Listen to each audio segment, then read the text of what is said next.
Sumayin niyo ang kapayapaan. Ang araw na ito ay pinagpala ng Diyos sa bawat araw nila. Dahil siya ang nagtakda ng araw na ito upang kampihin niyo ang kanyang biyaya at grasya.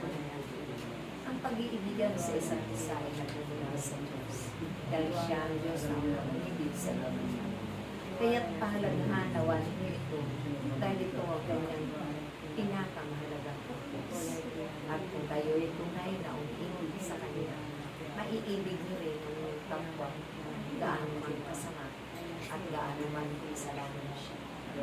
Dahil hindi niyo natitingnan ang kanyang mga pagkakamali, ang kanyang mga kasalanan, pagpos, buong puso ng ipagkadama ninyo ang pag-ibig sa kanya, pagpasawalang. Kung kaya't kayo na kanyang ipinalaga, nakipaninilari ang pag-ibig at kagalakan ang inyong mga pagbabago.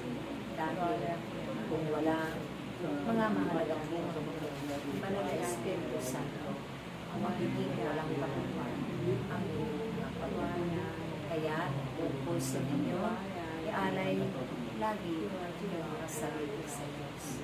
At ito naman ay laging may karating ng kagalakan at pag-ibig upang ang kamit ninyo ay ang pagpapala hanggang sa walang. Amen. Praise God.